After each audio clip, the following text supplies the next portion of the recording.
भारताच्या ऑपरेशन सिंदूरमुळे आतंकवाद्यांचे 9 अड्डे उद्ध्वस्त झाले. यानंतर बिथरलेल्या पाकिस्तानने 8 मेच्या रात्री भारताच्या सैनिकी ठिकाणांवर आणि अनेक शहरांवर ड्रोन हल्ला करण्याचा प्रयत्न केला, जो पूर्णपणे अयशस्वी झालाय. पाकिस्तानने गेल्या 24 तासात भारताच्या 4 राज्यातल्या 15पेक्षा जास्त ठिकाणी ड्रोन आणि मिसाईल हल्ल्याचा प्रयत्न केला, जो भारताने पूर्णपणे हाणून पाडला. पाकिस्तानच्या सगळ्या ड्रोनचा भारतीय सैन्याने हवेतल्या हवेतच कार्यक्रम केला. पाकिस्तानचं एकही मिसाईल किंवा ड्रोन भारताच्या जमिनीवर सही सलामत उतरलं नाही. भारतीय एअर डिफेन्स सिस्टम सुदर्शनने या हल्ल्यांना हाणून पाडलाय. पाकिस्तानच्या हल्ल्याला प्रत्युत्तर देताना भारताने पाकिस्तानच्या सैनिकी ठिकाणांवर स्ट्राईक केली. पाकिस्तानच्या कित्येक शहरात भारताने हल्लाबोल केला. भारताने पाकिस्तानच्या प्रमुख शहरांवर नियोजनबद्ध हल्ले केले आणि पाकिस्तानला हादरवून सोडलं. या दरम्यान भारताने पाकिस्तानचं अत्याधुनिक विमान F-16 आणि JE-17 हाणून पाडलं. याशिवाय पाकिस्तानच्या 8 मिसाईल आणि कित्येक ड्रोन्स भारताने धारातीर्थी पाडलेत. पाकिस्तानचं एअरबोल्ड वॉर्निंग अँड कंट्रोल सिस्टम म्हणजे अवोक्सलाही पंजाब प्रांतात हाणून पाडण्यात आलाय. भारताने प्रत्येक आघाडीवर पाकिस्तानला सडेतोड प्रत्युत्तर दिलंय. खुद्द पाकिस्तान सेनेच्या प्रवक्त्यांनी सांगितलं की भारताचे 4 ड्रोन रावळपिंडीतील थेट सेना मुख्यालयापर्यंत पोहोचले. आता भारताने पाकिस्तानच्या कोणकोणत्या शहरांवरती हल्ले चढवले आहेत, ज्यामुळे पाकिस्तानात भीती आणि दहशतीचं वातावरण निर्माण झालंय, ते पाहूयात. कराची पाकिस्तानातलं सर्वात मोठं शहर आहे आणि सिंध प्रांताची राजधानी आहे. समुद्राच्या किनारी वसलेल्या या शहरात सर्वात मोठे बंदरही आहे. जगातल्या सर्वात मोठ्या शहरांमध्येही कराचीचा समावेश होतो. भारतीय नौसेनेने नेमका इथंच मोठा धमाका केला. INS विक्रांतवरून नौसेनेने कराचीला अक्षरशः नेस्तनाभूत केलंय. कराचीत एकानंतर एक कित्येक मिसाईल आणि ड्रोन डागले गेलेत. या हल्ल्यामुळे कराचीत अख्खं बंदर उद्ध्वस्त झाल्याचं बोललं जात आहे. दुसरं शहर आहे इस्लामाबाद. इस्लामाबाद पाकिस्तानची राजधानी आहे. इथं पाकिस्तानचं संसद भवन, सुप्रीम कोर्ट, राष्ट्रपती भवन आणि पंतप्रधान कार्यालय यासारख्या प्रमुख सरकारी कार्यालय इथं आहेत. म्हणूनच याला पाकिस्तानचं हृदय म्हटलं जातं. पण भारताने पाकिस्तानच्या याच हृदयावर वार केलाय. लाहोर पाकिस्तानच्या पंजाब प्रांताची राजधानी, ऐतिहासिक, सांस्कृतिक, आर्थिक आणि राजकीयदृष्ट्या संपन्न असणारं असं हे शहर. वृत्त आहे की भारतीय सेनेने लाहोरवरही हल्ला चढवलाय.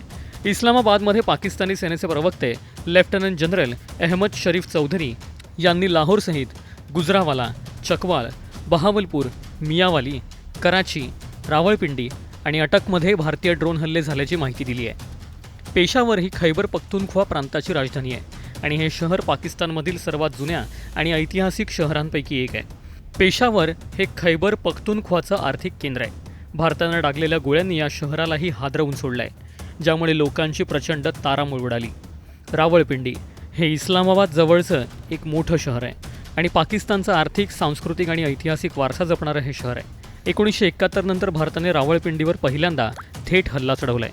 मीडिया रिपोर्ट्सनुसार भारतीय हल्ल्यानंतर लाहोर, इस्लामाबाद, कराची, सियालकोट, बहावलपूर आणि पेशावरसारख्या शहरांचं प्रचंड नुकसान झालंय. यामुळेच 8 मेच्या रात्री लाहोर, कराची आणि इस्लामाबादसारख्या शहरांमध्ये प्रचंड भीती आणि दहशतीचं वातावरण होतं. बॉर्डरजवळ असणाऱ्या लाहोरमधून लोकांनी पलायन केल्याचंही सांगितलं जात आहे. भारताचे स्फोट आणि बॉम्बगोळ्यांचा धसका घेतलेल्या लोकांचं म्हणणं आहे की आमच्यावर मृत्यूची टांगती तलवार लटकते आहे, म्हणून आम्हाला इथून लवकरात लवकर निघायचं आहे. पाकिस्तानवर भारताच्या प्रत्युत्तर हल्ल्यावर सुरक्षा जाणकार ध्रुव सी कटोच काय म्हणतायत तेही ऐका. जो पाकिस्तान बार बार एस्केलेशन की कोशिश कर रहा है, ये उनके सेना अध्यक्ष जनरल मुनीर की कार्रवाई है. इस समय मुझे लगता है वो जनरल मुनीर का ये इतना फिक्र नहीं है कि वो पाकिस्तान को बचाए, वो अपनी कुर्सी बचाना चाहता है और अपनी कुर्सी के लिए ये हमला आगे करना चाहता है. तो अभी आगे कार्रवाई देखते हैं किस प्रकार से होती है, लेकिन भारत की तरफ से भी उसी प्रकार से उनको मुंह तोड़ जवाब मिल गया है. सबसे पहले जो भी उन्होंने अपने ड्रोन्स और मिसाइल्स भेजे, वो सभी हमारे एयर डिफेंस सिस्टम ने पकड़ के उनको नष्ट कर दिया. लेकिन जब हमने उसका काउंटर किया, तो जो लाहौर का जो एयर डिफेंस सिस्टम था वो बर्बाद हो गया है. ये ऑफिशियल चैनल से आया, हमको अपने भारत की तरफ से ऑफिशियल चैनल से आई, ये कंफर्म न्यूज़ है. बाकी अनकन्फर्म न्यूज़ भी बहुत कई आ रही हैं, लेकिन उसका मैं जिक्र नहीं कर रहा हूँ. तो मुझे लगता है कि ये इस प्रकार की एस्केलेशन की कार्रवाई आगे वाले दिनों में भी देखने को मिलेगी और इसकी बहुत जल्दी समाप्त होने की कोई संभावना मुझे नहीं लगती है. सर, जिस तरह से भारत ने जवाबी कार्रवाई की, देखिए ये जब हम एयर डिफेंस सिस्टम की बात करते हैं ये अलग अलग स्टेजेस पर होता है। एक स्मॉल रेंज होता है, एक मीडियम रेंज होता है, और उसके बाद the ultimate is the S-400। S-400 में क्या होता है कि 600 किलोमीटर पर वो टारगेट डिटेक्ट कर लेती है, और 400 किलोमीटर जब वो टारगेट नजदीक आती है वहां से इंगेजमेंट शुरू हो जाती है। एक बार टारगेट लॉक हो जाती है तो फिर इंगेजमेंट हो जाती है, और मल्टीपल टारगेट्स इंगेज हो सकते हैं।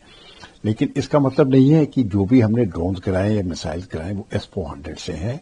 उससे पहले भी जो शॉर्ट रेंज वाले मिसाइल्स हैं वो भी जो फ्रंट लाइन में आते हैं वो पहले काम में आते हैं, और बाद में जो अल्टीमेट है वो S-400 है। तो ये कंबाइंड सिस्टम जो किया गया है शॉर्ट रेंज मिसाइल्स और ये S-400 तक जो भी एयर डिफेंस सिस्टम है, ये पूरी तरह से कोऑर्डिनेटेड है, और मुझे लगता है ये बहुत पिछले 2 रातों में जो देखा है ये बहुत कारगर हुआ है। तो इसका मतलब मल्टीपल लेयर सुरक्षा है भारत के पास एयर डिफेंस को? एयर डिफेंस की सुरक्षा हमेशा मल्टीपल लेयर्स पे ही होती है। ठीक है, जैसे कि अगर हम एयर डिफेंस गन्स अगर लेते हैं, वो एयर डिफेंस गन उनका अलग रोल होता है। फिर मिसाइल्स होते हैं, हैंडेड मिसाइल्स होते हैं। उसके बाद दूसरे मिसाइल का सिस्टम है जिसकी रेंज 35 से 40 किलोमीटर है, और उसके बाद फिर इसी प्रकार से आगे तक बढ़ता जाता है। और जब हम इसको पूरे कोऑर्डिनेट कर देते हैं एक तरीके से तो पूरा एरिया कवर हो जाता है। सर, S-400 भारत ने शायद 5 रशिया से मंगाए थे, अभी और भी आने बाकी हैं। 2026 से उसकी डिलीवरी होगी, कोई भी जानकारी? जब इसकी डिलीवरी वगैरह क्या होगी मुझे मालूम नहीं है कि इसका क्या कोई सिस्टम है या कोई डेट तय की है या कितना भारत लेगी। लेकिन जो भी भारत को जरूरत है ये तो मुझे मालूम है कि हमारी रक्षा मंत्रालय उसको पूरा कर देगी। पाकिस्तान इस प्रकार की धमकियां देता है, वो पहले भी देता रहा है, और वो समझता है कि वो टेररिज्म को चलाता रहे, और क्योंकि उनके पास न्यूक्लियर हथियार हैं, वो धमकी देगा कि अगर भारत काउंटर टेररिज्म के ऊपर कोई एक्शन करे पाकिस्तान के ऊपर तो वो न्यूक्लियर हथियार चलाएगा। लेकिन हमने इनकी ब्लफ जो है ये कॉल कर दी है। जब बालाकोट किया तब भी की है, अभी भी कर रहे हैं। जैसे मैंने आपको बताया, न्यूक्लियर हथियार डेटरेंस है, इस्तेमाल करने के लिए नहीं है। अभी दुनिया भी जो कई लोग खास करके वेस्टर्न यूरोप के लोग बोलते हैं कि देखो ये लड़ाई बंद करो, 2 न्यूक्लियर हथियार है, मामला बिगड़ सकता है। तो अगर मामला बिगड़ सकता है तो यूरोप में क्यों नहीं बिगड़ा? जहां यूरोप 3 साल से सप्लाई करता जा रहा है यूक्रेन को हथियार, और रूस ने अभी तक इस्तेमाल नहीं किए, ना तो यूरोप ने किए। तो ये बात कहना कि दूसरे को इस प्रकार का ज्ञान देना जैसे वेस्टर्न यूरोप करता है, ये मैं ठीक नहीं समझता हूं। भारत एक जिम्मेवार देश है, हमको मालूम है हमने क्या करना है, और जब तक पाकिस्तान टेररिज्म का रास्ता नहीं छोड़ेगा मुझे लगता है भारत उसके ऊपर दबाव डालता रहेगा।